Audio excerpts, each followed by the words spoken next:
Bonsoir à tous. D'abord, cette annonce, le Rotary Club International tient à Lomé la semaine prochaine sa conférence de district. Une grande réunion, l'annonce a été faite ce matin au Premier ministre. Il a reçu en audience une délégation de l'association. Le chef de cette délégation s'est d'ailleurs exprimé des propos recueillis par Antoinette Roman-Vovant. Son Excellence, Monsieur le Premier ministre, nous a fait honneur de nous recevoir ce matin. Et c'est dans le cadre de notre conférence de district au niveau du Rotary International et qui regroupe le Togo, le Bénin, le Ghana et le Niger. À partir de la semaine prochaine, donc, nous aurons cette grande conférence à Lomé et en tant que chef de gouvernement, nous sommes venus l'informer donc de cette grande conférence et qui nécessite la présence d'un représentant du gouvernement pour ouvrir officiellement donc, cette séance. Nous attendons plus de 700 rotariens au niveau des 4 pays, du Nigeria et de la France. Ça commence déjà mardi, où nous avons une séance de formation des collaborateurs directs du prochain gouverneur. Et le mercredi, nous aurons plus de monde. Tous les présidents des Rotary Club, aujourd'hui nous en avons 76 au niveau de notre district et leurs secrétaires seront à Lomé pour leur formation. Et le jeudi, il va y avoir l'Assemblée pour pouvoir voter le budget donc, du nouveau gouverneur. Et le vendredi et le samedi, c'est la grande conférence où nous avons besoin donc, d'une ouverture officielle de la part des autorités togolaises. Il a foulé ce message du président Barack Obama au président Faure Gnassingbé lors de la célébration du 55e anniversaire de l'indépendance du Togo le 27 avril dernier. Les États-Unis se joignent à tous les Togolais pour célébrer cette occasion importante. Nous espérons, écrit notamment le président Obama, poursuivre avec intérêt le renforcement de notre relation en travaillant ensemble pour promouvoir la démocratie, la sécurité et la prospérité au Togo et dans la région, message du président américain, président togolais. Nous l'annoncions en titre tout à l'heure, la réaction après la publication des résultats provisoires de la présidentielle du 25 avril dernier, résultats qui font, vous le savez, de Faure Gnassingbé le vainqueur de cette élection. Eh bien, ces réactions continuent toujours de nous parvenir. La CPP, la Convergence patriotique panafricaine, s'est prononcée ce jeudi. Francis Ekon, son président, se dit favorable à ces résultats et parle, vous allez l'entendre, de victoire méritée pour le candidat unir, Pierre Sessoupon. La réélection de Faure et Sozimna Gnassingbé à 58,75% des voix exprimées selon les résultats provisoires de la CENI reçoit de plus en plus l'approbation des partis politiques. À la CPP, Convergence patriotique panafricaine, la victoire du candidat du parti uni est visible et donc bien méritée. La victoire que vient d'avoir UNIR est... C'est vrai, la victoire du président Faure, c'est la victoire d'UNIR, c'est la victoire du peuple togolais, mais c'est aussi la victoire de Nouveau Regard.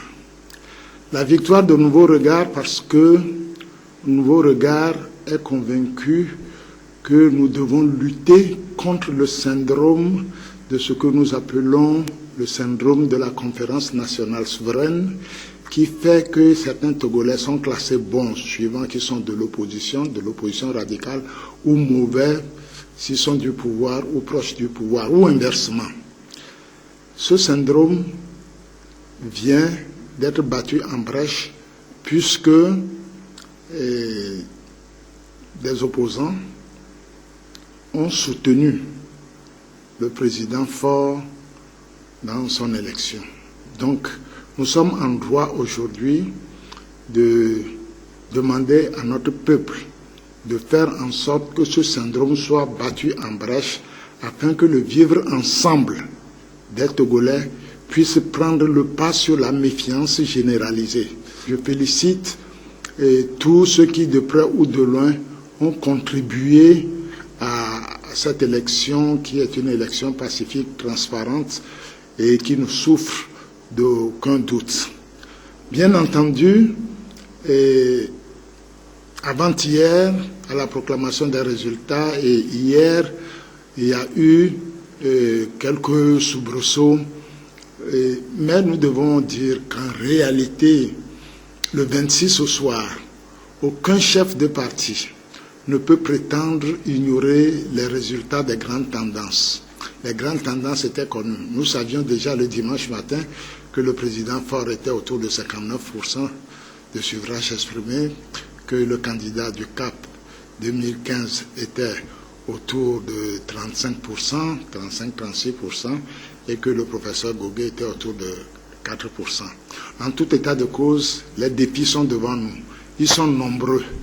Et j'espère que les Togolais se mettront autour du président Faure-Gnassingbé pour que les 5 années à venir soient des années de réussite et de succès pour notre pays.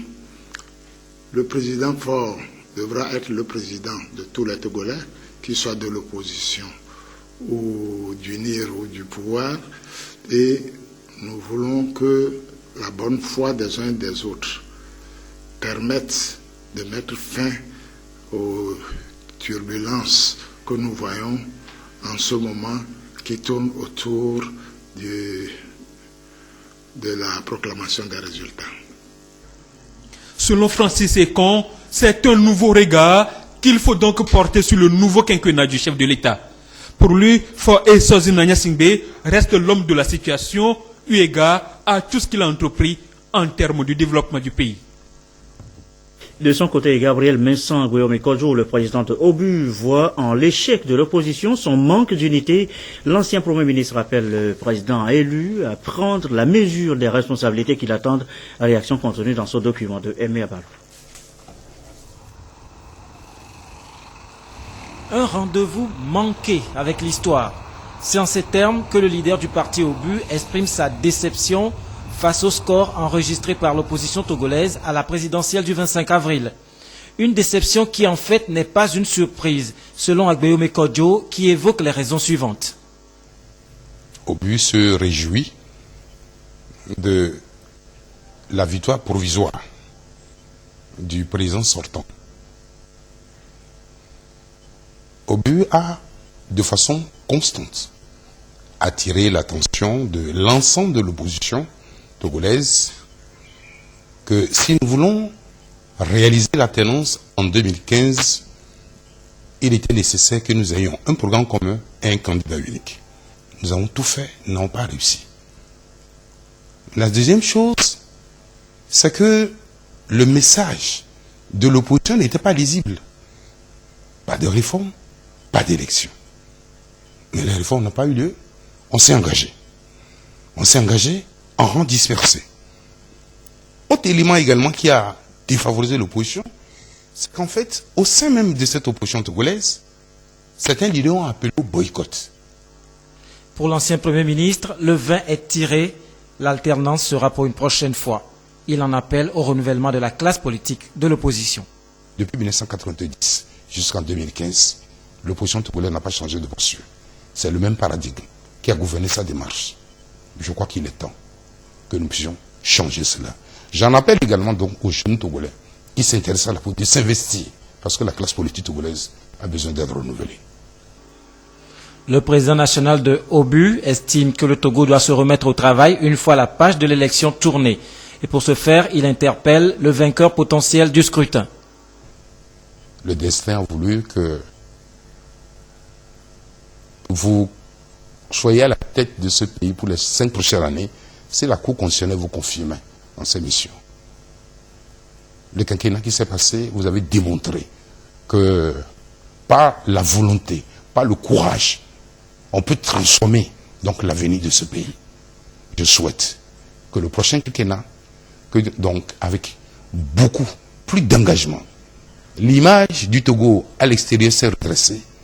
Nous devons donc renforcer cette image-là pour attirer les capitaux étrangers, pour donc, en tout cas, asseoir des investissements importants dans ce pays